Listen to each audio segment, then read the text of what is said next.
ಬರ್ತಾ ಇದೆ.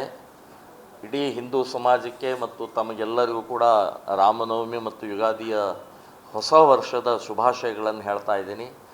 ನಾನು ಹಿಂದೂ ಸಮಾಜಕ್ಕೆ ಹೇಳ್ತಾ ಇದ್ದೀನಿ, ರಾಮನವಮಿ ಮತ್ತು ಯುಗಾದಿ ಹೊಸ ವರ್ಷ ಹಲಾಲ ಮುಕ್ತ ಹಬ್ಬವನ್ನು ಆಚರಣೆ ಮಾಡಬೇಕು.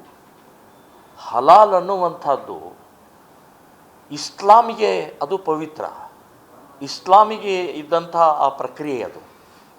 ಆದರೆ ಇವತ್ತು ಹಲಾಲ್ ಬರೇ ಮಾಂಸದ್ದು ಮಾತ್ರ ಸಂಬಂಧಪಟ್ಟದ್ದು ಕುರಾನ್ದಲ್ಲಿ ಉಲ್ಲೇಖ ಇದೆ. ಇವತ್ತು ಹಲಾಲ್ ಬರೇ ಮಾಂಸಕ್ಕಲ್ಲ, ಇಡೀ ಎಲ್ಲ ಪದಾರ್ಥಗಳು, ಎಲ್ಲ ವಸ್ತುಗಳಿಗೂ ಕೂಡ ಹಲಾಲಿನ ಪ್ರಕ್ರಿಯೆ ಪ್ರಾರಂಭ ಆಗಿ ಲಕ್ಷ ಕೋಟಿಗಟ್ಟಲೆ ಇವತ್ತು ಆದಾಯ ಅವರಿಗೆ ಸೇರ್ತಾ ಇದೆ.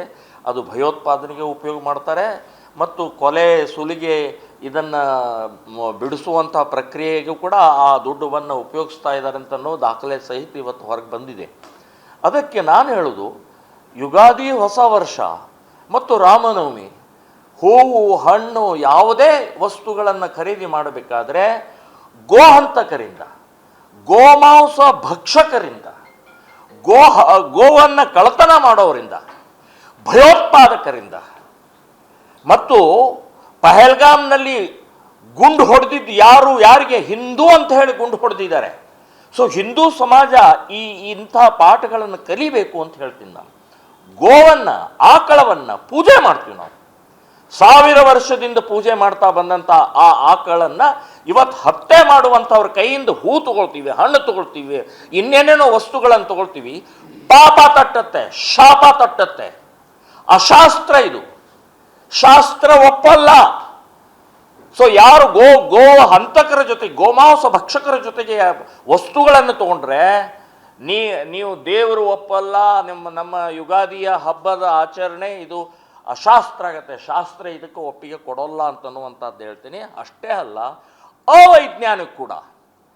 ಅವೈಜ್ಞಾನಿಕವಾದಂಥ ಈ ಹಲಾಲ ವಸ್ತುಗಳನ್ನು ನಾವು ಖರೀದಿ ಮಾಡಿದರೆ, ಸೊ ನಾವು ನಮ್ಮ ಪದ್ಧತಿಯ ಪ್ರಕಾರ ಹಿಂದೂಗಳಲ್ಲೇ ಖರೀದಿ ಮಾಡಬೇಕು ಅನ್ನುವಂಥದ್ದು ನಾನು ಆಗ್ರಹ ಮಾಡ್ತಾ ಇದ್ದೀನಿ. ಹಲಾಲ ಮುಕ್ತ ಹಬ್ಬವನ್ನು ಆಚರಣೆ ಮಾಡಬೇಕು.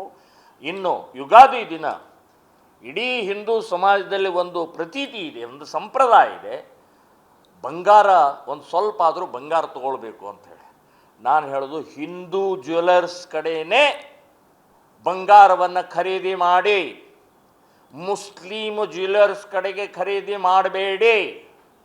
ಸೊ ಎಲ್ಲಿವರೆಗೆ ಈ ದೇಶಕ್ಕೆ ಬದ್ಧತೆ ಇಲ್ಲ, ಒಂದೇ ಮಾತ್ರ ಹೇಳುವುದಿಲ್ಲ ಅಂತನ್ನುವಂಥ ಸೊಕ್ಕಿನಿಂದ ವರ್ತನೆ ಮಾಡ್ತಾರೆ. ಔರಂಗಜೇಬನ ಕಟೌಟ್ ಹಾಕ್ತಾರೆ, ಖೊಮೈನಿನ ಕಟೌಟ್ ಹಾಕ್ತಾರೆ, ಅಂಥವ್ರ ಜೊತೆಗೆ ವ್ಯಾಪಾರ ವ್ಯವಹಾರ ಮಾಡ್ತೀರಿ. ಎಲ್ಲಿದೆ ಸ್ವಾಭಿಮಾನ?